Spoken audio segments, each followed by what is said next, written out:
warm welcome to all of you in this lecture on facility design.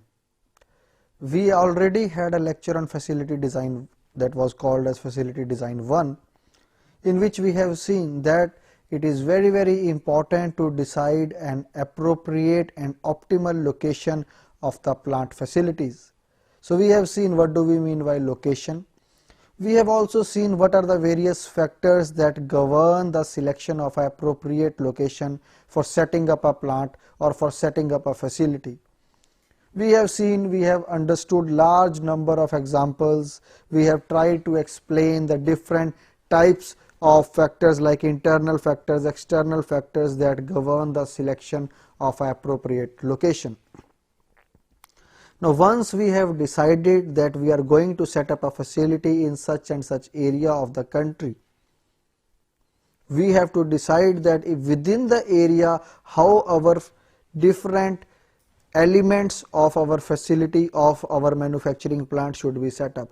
By elements I mean to say that where the machines should be there, where should be a particular shop, say machining shop, where should be the paint shop, where should be the maintenance plant, where would be the employees be staying, where would be the recreational facilities. So initially we have to take a decision that where we are going to locate the plant within a particular territory. So once the territory is fixed, once the city is fixed, within the city an area has been identified as the site area. Now within the site area, how the different shops, different fields or different we can say elements will be allocated, that we have to see. For example, I have already taken an example of a house, a bird's eye view of the house. Suppose there is no roof on the house, from the top we are seeing, so which suppose at one particular location we have kitchen, then adjacent to kitchen we have the dining hall, then maybe the bedroom, we have a attached toilet and bathroom. So all these are the location of the various elements in the house or the various rooms in the house. Similarly, whenever we set up a plant or a facility, maybe a manufacturing plant, we have to set up the various shops, maybe the machine shop, the tool room, the assembly shop, the welding shop, the foundry. All these different places we have to allocate certain area and then they will be located. How they should be located? What are the factors governing their appropriate location? And depending upon the kind of manufacturing that we want to do, there will be different types of layouts that would be available to us. So we have already seen that there are certain particular factors like the political factors, the legal factors, the economic factors, which have to be taken into account when we decide on a particular location. Now once the location has been decided, we go on to set up the plant. Now while setting up the plant, we take a judicious decision about the location of the various shops or the various areas within the designated plant area. So today we will see that what are the different types of layouts that are used in industry in the present day world. But before going to that, in order to summarize and to carry forward our discussion related to facility design, I'll just summarize that how do we make a decision, which factors play a pivotal role in deciding for a location which is located in a city. Similarly, which factors are more important or are predominant in the selection of a plant facility at a countryside. So both these two areas can be used as a manufacturing plant facility, but which factors are favorable for one and which factors are favorable for the other, that we are going to see now in the subsequent slides. So let's start our discussion today with the requirements governing the choice of a plant in a city location. Now what are the requirements that govern the decision in favor of a city location, or maybe sometimes are not favorable for a countryside? So let us see. First I will go through this, then I will break down into 2-3 different points and then we will address those points in a little bit more detail. Now let us see The requirements that govern the choice of a plant or a facility to be located in a city location include. So located in a city location means the plant will be located in a city location. So what are the requirements that govern such kind of a decision? These include availability of adequate supply of labor force. So labor force, already we have identified that this is one of the most important criteria or factor for the location of the plant. So availability of adequate supply of labor force, high proportion of skilled employees. So already I have told, I have given an example in the first lecture also, that skilled employees are required for any technologically oriented manufacturing facility or a service sector facility. So wherever high technology is involved, we require skilled manpower to man that kind of technology. So we have to see the adequate supply of the labor force is available, then high proportion of the skilled employees are available, small plant size or multi-floor operations. So this is also very important whenever we have to take a decision to set up our facility in a city location. Why this is important? Because within a city the floor area is very costly, very expensive. So multi-story location means it should be able to adjust the different offices at different stories. On your screen you can also see small plant size or multi-floor operations or multi-story operations. So if we say we are trying to or we are planning to set up a manufacturing plant which is having very heavy machinery, can we think of setting up such a manufacturing plant in the middle of the city? I feel it is not possible, because heavy machinery has to be installed on the ground floor only or on the base floor only. It cannot be taken to higher level of floors or higher stories. So whenever all the machinery has to be set up on a single floor, it would require a huge amount of area which may not be available in the city center or at the center or the heart of the city.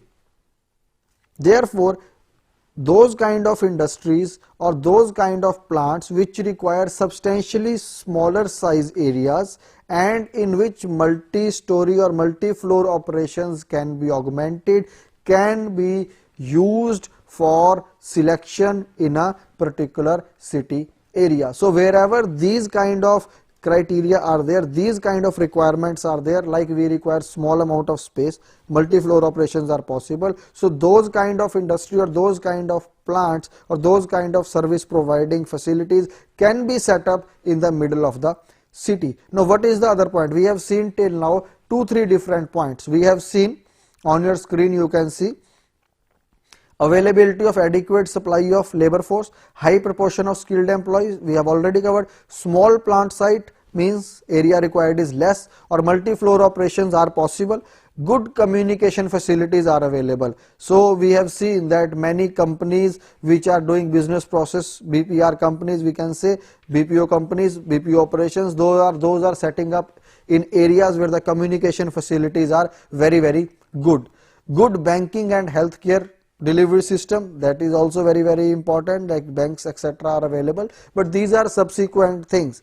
Primary things is the availability of the labor force and the area for carrying out the operation. So good banking and healthcare delivery system will also help a company to make a decision in favor of a city location, and rapid contact with customers and suppliers. So when we are located in a city, we have very good contact with the suppliers as well as our vendors or customers as well. So these are all the requirements that will force the decision in the direction of location which will be located at the center of the city. So whenever we have to take a decision and whenever we want to set up a plant, we have to take a decision that whether it has to be in a countryside or whether it has to be in a city. So what are the factors which would govern our decision in favor of a city are there on your screen. So whenever we have to take a decision regarding the location in a city,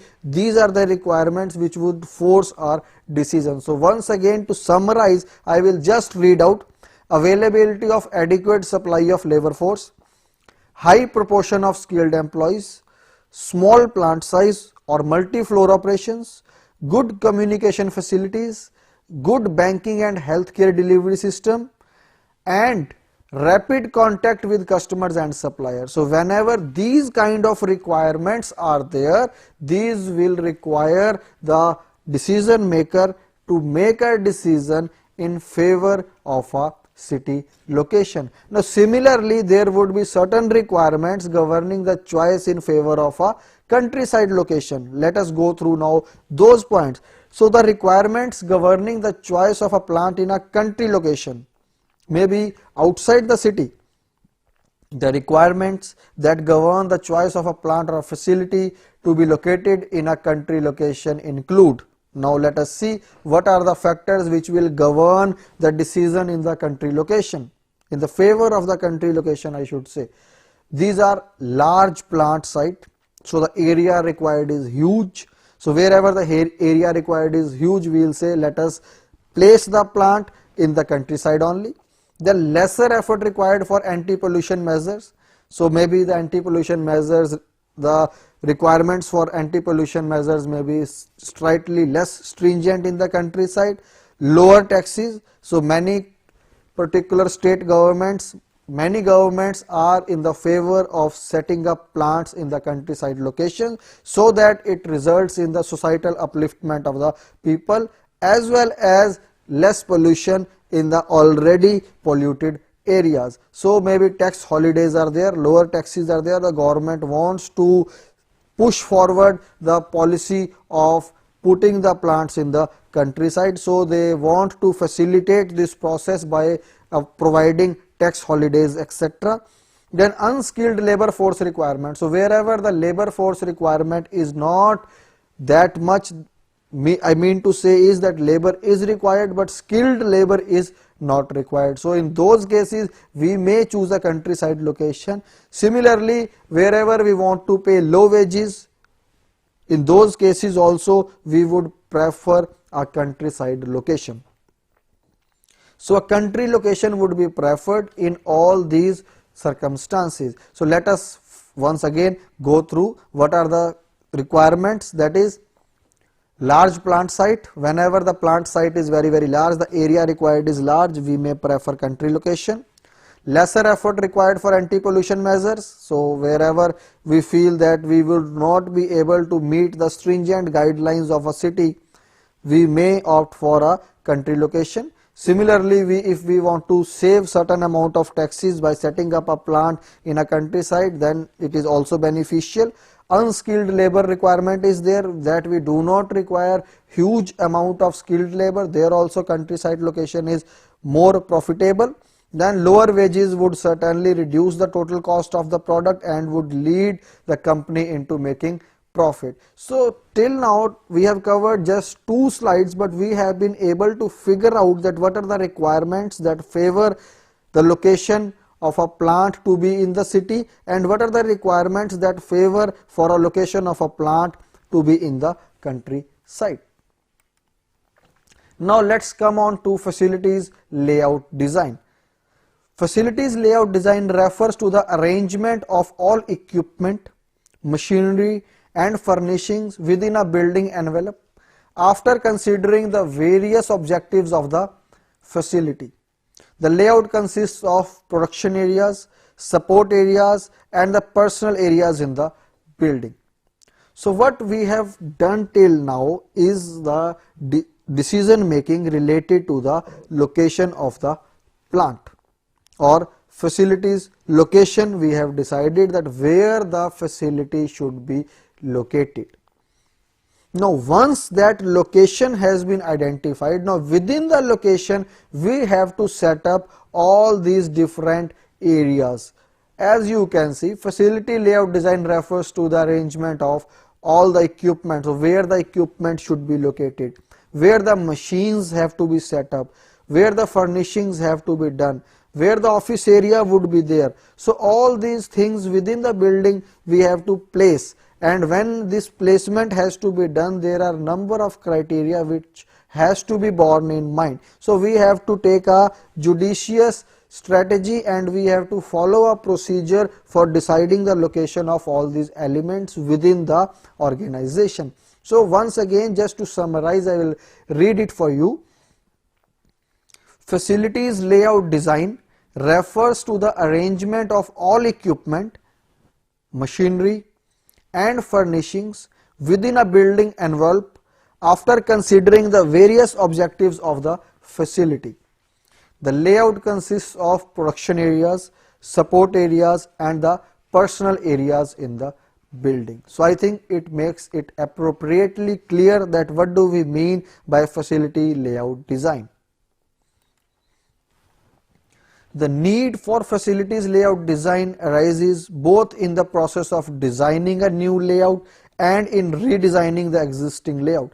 So already we may be having a layout, but because of certain mismanagement, or we can say high cost of material handling within the shop floor, or there may be other reasons that may necessitate the re-layout of a existing plant. And also sometimes whenever we are developing a new facility, we need to take a decision regarding the type of layout which we are going to follow in the manufacturing plant.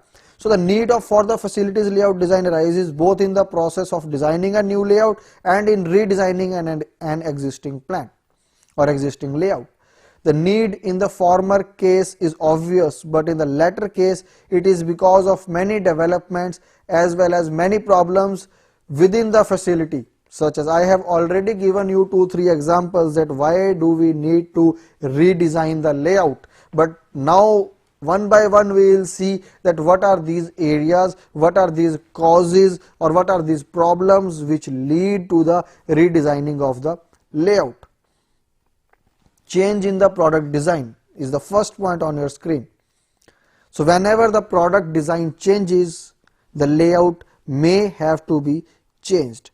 For example, if we have a simple product type of layout, assembly line is there, a substantial change in the product design may lead to the complete overhauling of the assembly line. Maybe we may need to redesign the assembly line altogether. So a change in the product is one of the factors that may lead to redesigning of the layout. The second point is obsolescence of the existing facilities. We may install certain new facilities in our plant. So if the new or the old facilities are obsolete, are not in use, we may need to relocate those facilities, we may need to arrange for the space for new facilities, and we may need to remove or altogether send all those facilities which are not in use out of the plant. So that is also an important point. So when certain facilities become obsolete, the layout might have to be changed. So the first point is change in the product design, second is obsolescence of the existing facilities. Third point is change in demand. The change in demand is very important. We have already had lectures on sales forecasting. We have seen that how to forecast the demand, different methods we have seen. So whenever there is a fluctuation in the demand, so the demand is varying, and suppose the demand is too high and we have a layout to produce maybe 500 components per week and the demand is 1000, we may need to redesign the layout in order to meet the demand of 1000 components per week. So our existing layout is capable of producing only 500 components, but we want to redesign it. We need to redesign it in order to meet the demand of 1000 components per week. Then the frequent accidents, sometimes it may so happen that there are accidents because of certain layout problems. In order to overcome that kind of scenario, we may plan to redesign the layout. Then more scrap and rework. Sometimes the layout is such that there is a lot of rework and scrap resulting out of that layout problem. Then we may think of redesigning the layout. Market shift, introduction of new product, etc. So all these important points guide us that we should now think of redesigning the layout. These are the problem areas that are there in the industry, and in order to overcome these problems we may think of redesigning our layout. So two important points are there to note. First point is that whenever we want to develop a new facility, always we have to take a decision regarding the plant layout. But in an existing plant also there may be so many different problems as listed on your screen that may dictate or that may force us to redesign our layout in order to overcome all these problems. Now, objectives of facility layout design. Primary objectives of the typical facility layout include overall integration and effective use of man, machine, material and supporting services. Now all these things are there in the enterprise and it is our aim to make the most out of these. So we want to make the maximum possible utilization of the man, the machine, the material as well as the supporting resources. So the primary objective is that overall integration and effective use of all these resources. Then minimization of material handling cost by suitably placing the facilities in the best possible way. So whenever manufacturing is being carried out, the raw material enters the plant and then after processing on a number of different processes, it goes out as the finished product. So within the plant we want to minimize the material handling because material handling adds to the cost of the product. So we want to design the layout in such a way so that the material handling cost is minimized. So first point is we want to integrate and we want to make the effective possible use of the resources within the manufacturing plant. And second thing is we want to minimize the overall material handling cost. Now third is better supervision and control. Sometimes we want to design the plant in such a way so that all the people who are working on the shop floor are under the direct supervision of the works manager or of an engineer.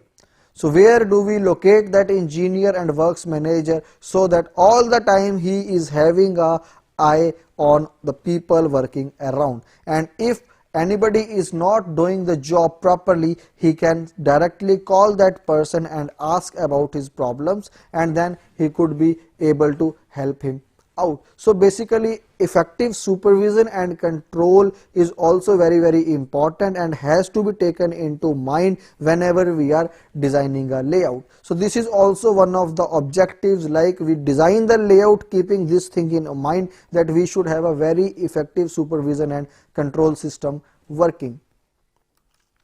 Then employees' convenience, safety, improved morale and better working environment. So all these points also have to be borne in mind whenever we design a kind of a layout. We have to see that the employee is conveniently working, he has ample space to move around, he can move in X direction, Y direction, front, back, he should not be constrained. Otherwise his effectiveness may not be that much, he may not be able to work efficiently. So appropriate floor area in which he can move should be provided. Then his safety also has to be ascertained when we are designing the layout. Then improved morale. So if he is working efficiently, he is working effectively, his morale would always be high. And the working environment should also be taken care of, like the temperature should not be that high, there should be adequate facility for cooling in the summer season and heating in the winter season. So appropriate environment should be provided to him. Even if the sunlight is not there, adequate artificial lighting should be provided so that he is able to see what he is performing. So layout whenever it is being designed should take care of the employee also, and employee's convenience, safety, working environment should always be taken into account. Then higher flexibility and adaptability to changing conditions. So in our discussion we have seen that why do we want to relocate to a new facility or a new location. because sometimes we are so hard pressed for space that wherever we have initially located our facility, we do not have a space for expansion.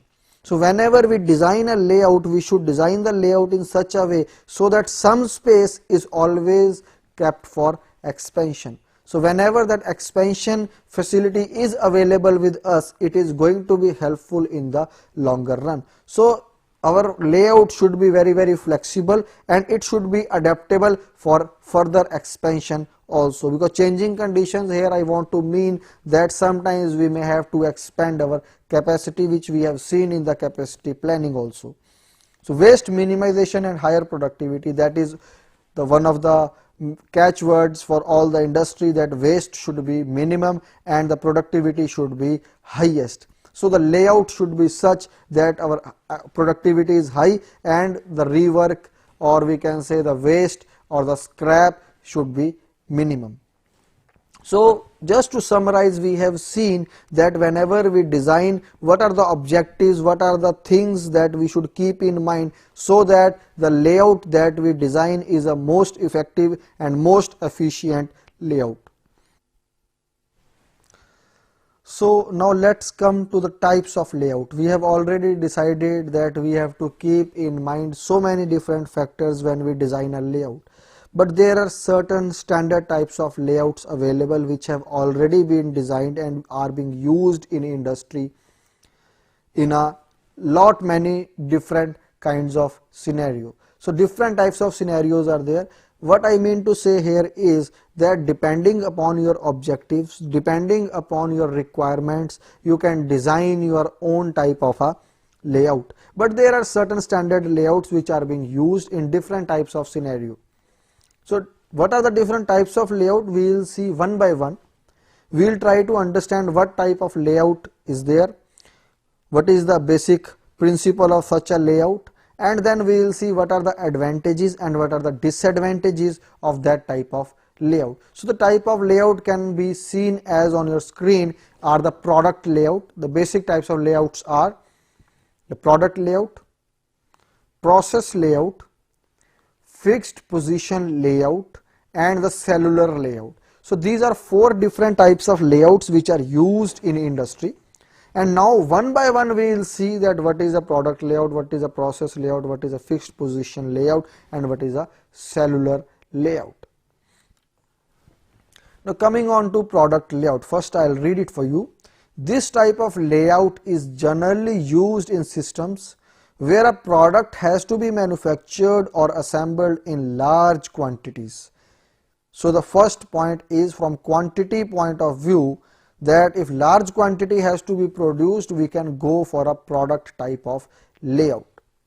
In product layout, the machinery and auxiliary services are located according to the processing sequence of the product without any buffer storage within the line itself. So within the processing sequence, all the machines, all the assembly points are installed. So you can say that all the machine in the product layout, all the machine and auxiliary services are located according to the processing sequence. So processing sequence means, now suppose I take an example of a particular product. It requires process A, then process B, process C, and process D. Now how these processing point A, B, C, and D would be located? So the raw material comes, it would get processed on process A, then it would go to process B, then it would go to process C, and then it would go to process D, and finally it will come out as a finished product. So in the processing sequence, the layout is made and all the processing units or processing points are in a line. Now let us understand it with the help of a simple diagram. On your screen, suppose this is a floor area, this rectangular place, this is a floor area, and within the floor area there are so many machines, machine number 1, 2, 3, 4, 5, 6, or we can say these are processing units 1, 2, 3, 4, 5, 6. On your left hand side, this is a raw material and this is the finished good. So the raw material is entering from this side and the finished goods are coming, or the finished product is coming from this side. Now for product A, these are the processing sequences, means this is the processing sequence and this is being followed. So the raw material, first it goes to the processing unit 1, then 2, 3, 4, 5, 6, and then the finished good comes out. Similarly for product B, raw material enters from here, it goes to the processing at point number 1 or processing unit 1, then 2, 3, 4, 5, 6, then it comes to 7, 8, 9, 10, 11, 12, 13, 14, and then finally it goes in its processing sequence and comes out from 18. So what I mean to say here is that the raw material enters from one side, goes through the processing in a line, and then it comes out from the other side. So this is a product type of layout, and this is majorly used in a large quantity manufacturing plant as well as in the assembly units. From one side the assembly will start, and from other side the finished or the assembled component or the product would come out. I should say the assembled product would come out, in which the different components have been assembled in the assembly operation. Now let us see what are the advantages of this type of a layout. Now it has advantages in terms of low material handling cost per unit. So material handling is less work in process, so there is no inventory in between. Work in process inventory is less, so the work in process is less in case of a product layout. Then total production time per shift is short, so the production time can also be reduced if we follow a product type of layout. Low unit cost due to high volume, so this type of layout is used for high volume, so per unit cost is less. Similarly, less skill is required for personnel, because this is an assembly type of operation or a sequence of operations are performed in a line, so the skill required is less. Smooth, simple, logical and direct flow. A line flow is there, direct flow is there, so it is very smooth operation, very simple. You can just walk down the line and see what are the operations being performed, and it is very logical also. So after one particular operation, easily we know what is going to be the second operation, then the third operation, the fourth operation, and after the final operation the product comes out in the finished form. Then inspection can be reduced here, which is quite obvious. Delays are reduced, there are no delays. Effective supervision and control. So because a line manufacturing is taking place, it is very easy to supervise and control. So supervision is better, because a person can be in charge of some 5 operations, then another person can be in charge of another 5 operations, so the supervision can be very effectively done and the control can be exercised. Also we will be able to find out where the fault is taking place in a very lucid and clear manner. In spite of having so many advantages, there are certain limitations or the disadvantages of the product type of layout. Now what are these disadvantages? Now these disadvantages are in terms of machine stoppage, stops the line. Now there is a line or assembly line in which the processing is being done in a processing sequence. Once any machine stops, the whole line will stop the operation. So that is one of the biggest disadvantage. Then product design change or process change causes the layout to become obsolete. So a particular processing sequence has been designed for a particular product. Now suppose if the product changes, so a change in the product or a change in a particular process in the line would result in making the complete line obsolete. So a complete overhauling or redesigning of the layout would then be required, which is one of the biggest limitations of this type of a layout. Slowest station paces the line. So this is the third point on your screen. Slowest station paces the line. So the speed of the line would be governed by the slowest machine in the line. So in order to improve this speed, either we have to replace that machine by another fast machine, or we have to expand our capacity by installing another machine, so that consequent operation, or we can say two machines, can be operating simultaneously in order to speed up the line. So that those are certain things or certain remedies that I have told, but the limitation is that the slowest station or the slowest machine or the slowest processing unit will dictate the speed of the line, or it paces the line. Then highest equipment investment usually results. So the equipment investment is higher. Sometimes there may be duplication of machines also, because in the line the processing sequence is being followed. The product will not come back if the same operation after certain operations is required, so we have to install another machine of that type only. So maybe certain times we have to go for higher investment in case of product type of layout. Then less machine utilization, because the slowest machine would dictate the pace of the line. Some machines may be idle for that period of time. So machine utilization percentage is less in case of product type of layout.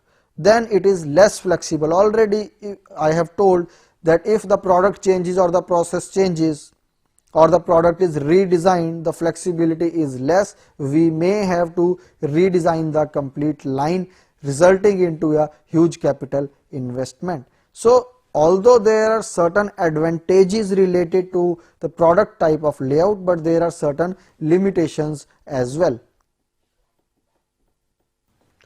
So now coming on to the second type of the layout, which is the process layout, which is different from the product type of layout. We would like to understand that what is a process type of layout, what are the advantages and disadvantages associated with the process type of layout. In a process layout, also referred to as a job shop layout, so this is also called as job shop layout, similar machines and services are located together. So all the services and machines which are similar in terms of maybe their operations, say all the lathe machines or all the drilling machines or all the milling machines in a machine shop. If all the milling machines are located at a particular place, we will say it is a process type of layout. So in a process layout, similar machines and services are located together. Therefore, in a process type of layout, all drills are located in one area of the layout and all milling machines are located in another area. So this already I have told. A manufacturing example of a process layout is a machine shop.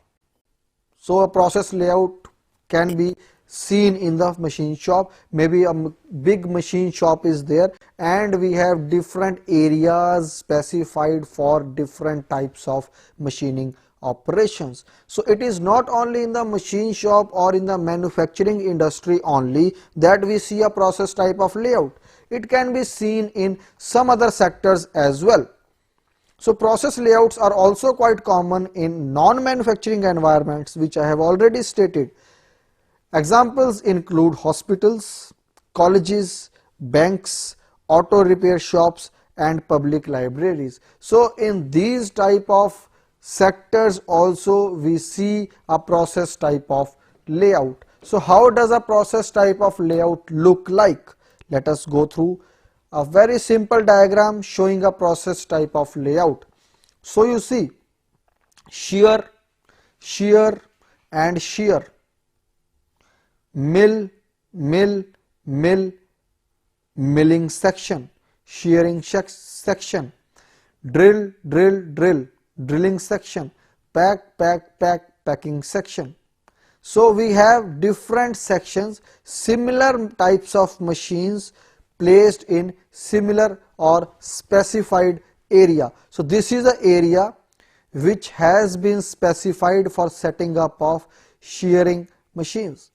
This is the area which has been specified for setting up of milling machines and subsequently for drilling as well as for packing. So packing area is different from the drilling section. So now suppose the product A requires shearing operation, it comes from here, shearing is done, then milling is done, again shearing is done, again shearing, and it goes out. And any product B, so this A may not require the drilling or packing, so product A comes, shearing, milling, shearing, and goes back. Then maybe there may be another product, that is B. The product B, first it goes through shearing operation, then it goes through the milling operation, then it goes through the drilling operation, and then maybe it may go out, or it may again go to drilling, again packing, and then coming like this and may go out. So basically we need to understand here is that the machines or the sections are not aligned according to their processing sequence or according to the processing sequence of the product, but these are aligned according to the similarity in the type of machines in that section. If you remember, in kind of a product layout, we have seen that all the processing units are aligned or are put one after the other in the form of a line, and a particular processing sequence is being followed. But here no processing sequence is followed. We have different sections dedicated for different types of operations, and the different products would come in and they would go to their respective sections wherever the processing is required, and finally they will come out. The same thing is shown in the diagram also. A and B, two different types of products are there. Product A require different type of operations, product B require different types of operations. So A, B, with the arrow you can see the path it is following.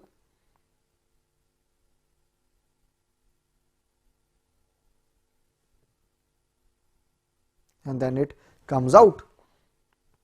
So this is a process type of layout. So what are the salient advantages and disadvantages of this type of a layout? Let's try to understand. So the advantages are better machine utilization. So the machine utilization is better in case of process type of layout.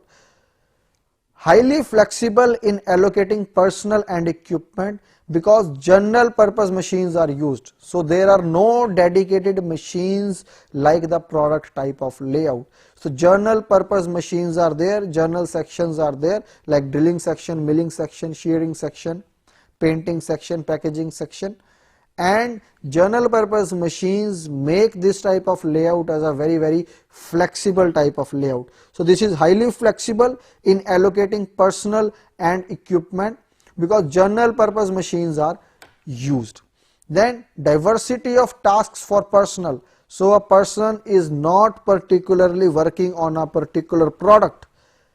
Within the section he may have to process different types of products, so the monotony may not be there. So diversity of tasks for personnel, which would lead to a high level of morale among the employees. Greater incentives to individual workers. So individual workers are better rewarded in case of process type of layout. Change in product design and process design can be incorporated easily, which was difficult in product type of layout. So whenever product design is there, it can be very easily incorporated, which can be attributed to the flexibility which is available with this type of a layout. So whenever a product design changes, it is not too difficult to incorporate in this type of a layout. Moreover, whenever a process changes, that also can be easily incorporated. More continuity of production is in unforeseen conditions like breakdown, shortages, absenteeism. So more continuity of production is unforeseen conditions like breakdown, shortages, absenteeism. So maybe I am trying to break it down into 2-3 different points. So more continuity of production is unforeseen. So in case of unforeseen conditions like breakdown, shortages, absenteeism, the continuity will not break. We will have more continuity. For example, if I compare this important point with the product type of layout, if there are breakdown we have seen in product layout, single machine stops, the whole manufacturing process will stop. But here that is not the case. In unforeseen circumstances like breakdowns, shortages of material or mass absenteeism, the process is not going to stop. Even if some employees are coming, they can come and they can be in their section and do some work, because their work is not directly related to the subsequent other sections. So once again I will read it for you. More continuity of production in unforeseen conditions like breakdown, shortages and absenteeism. So these conditions will not have a direct effect on the productivity or the continuity of operations. Now let's come on to the disadvantages or the limitations of the process type of layout. Increased material handling, yes, because the material has to be taken from one section to the other section and from the other section to another section. So the material will be taken from one shop to other shop to other shop, so the material handling will be more. Increased work in process, yes, work in process would be more. Longer production lines, so production lines are longer as compared to product type of layout. Critical delays can occur if the part obtained from previous operation is faulty. So suppose a product goes from one section to the another section and most of the product is faulty, or most of the components that have been assembled into are faulty, then maybe some delays that may take place. Routing and scheduling pose continual changes or continual challenges. So continuously we have to change the schedules, and this type of problems are easily avoidable in a product type of layout. So the scheduling becomes complex and continuously we may have to change our schedules depending upon the dynamic scenario that is existing in the organization or in the different sections of the plant. So routing and scheduling problems are there, material handling is more, work in process is increased, longer production lines. So these are some of the limitations of process type of layout. So we have already seen that there are certain advantages associated with process type of layout, but these are the certain limitations also.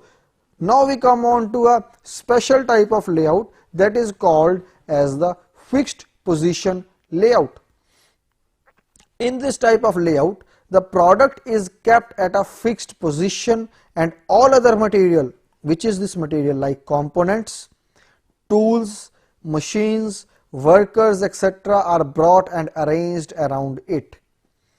So the material or the product on which the processing is required is not moving, it is stationary, and whatever processing has to be done on that product, the related machines, equipment, manpower is brought onto that point and finally the operations are carried out. So I'll again read it for you. In this type of layout, the product is kept at a fixed position and all other material, component, tools, machines, workers are brought and arranged around it. Then assembly or fabrication is carried out. So whatever operations have to be done, they are done at that particular location that we can call as the fixed position also.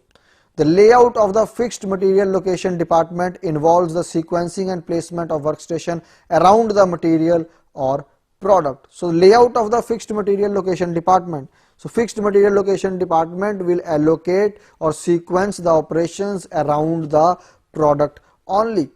It is used, now where it is used?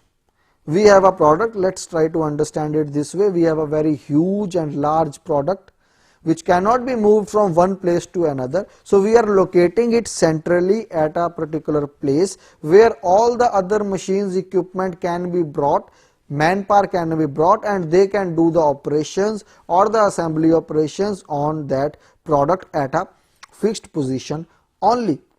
It is used in aircraft assembly, like very big aircraft cannot be moved from one processing station to another processing station. So the aircraft will be stationary, all assembly operations will be done there only. Or in shipbuilding, very huge and bulky product, and most construction projects. So wherever a big building has to be created or has to be fabricated or developed, I should say, so there we are not taking the building from one place to another place. The building is being developed at a particular place and all the other equipment machines are going to that particular location. So that basically is the fixed position type of layout. Now we will see that what are the salient advantages of this type of a layout and what are the disadvantages or limitations of this layout. So on your screen you can see a typical fixed position layout. So this is the job on the center. This is the job. So the job can be an aircraft assembly, or this can be a ship, or this can be a construction project. So all the operations like drilling, welding, grinding, painting, assembly, shearing, all these operations will be done on the job which is located centrally at a fixed position, and therefore the name fixed position layout. So all the operations, assembly and painting is being done at one particular position only. Now what are the advantages of this type of a layout? Material movement is reduced, so the work in process also reduced. Material is not being transferred from one place to another, it is fixed at one point only. Promotes pride and quality because an individual can complete the whole job. So the morale of the employees would be high because they see that whatever they are manufacturing in front of them, in front of their eyes, they see the product developing from scratch into a final product. So things gets assembled on top of the product and finally we get a complete product. So a sense of pride is being felt by the workers or the employees. Highly flexible, can accommodate changes in product design, product mix and production volume. So the flexibility is one of the most important points here. So whenever the product design changes, not much change is required. Similarly, whenever the product mix changes, instead of making a big ship, we want to make a small ship with certain other design guidelines. It is very simple to accommodate in this type of a layout. Moreover, when the volume changes, again it is not going to have too much of a influence on the fixed position type of layout. So these are some of the salient advantages of fixed position layout.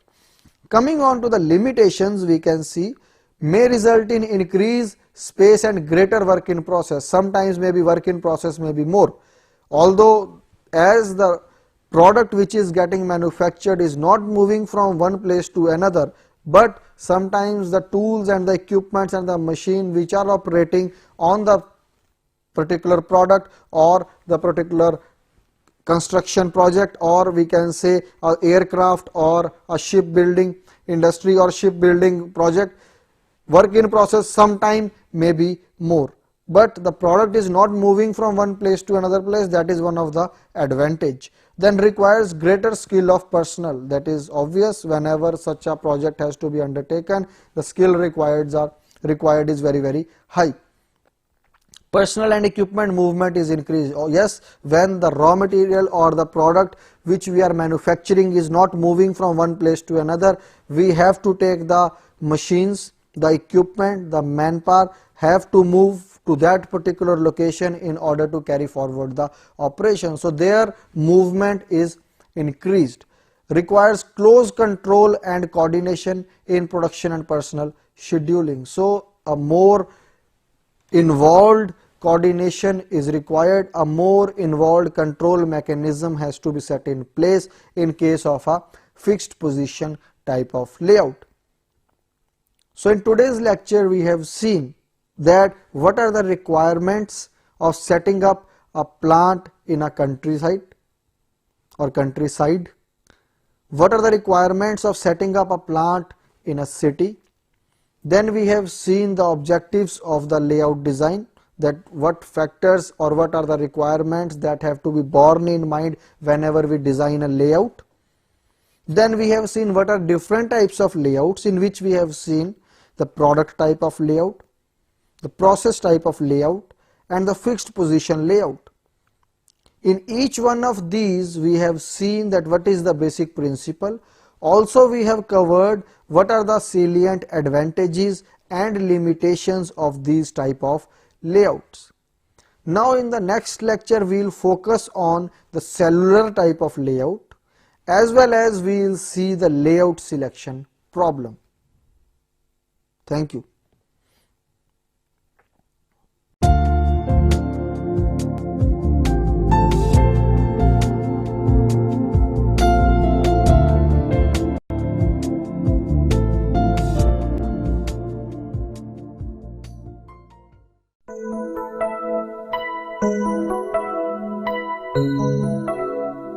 Thank you.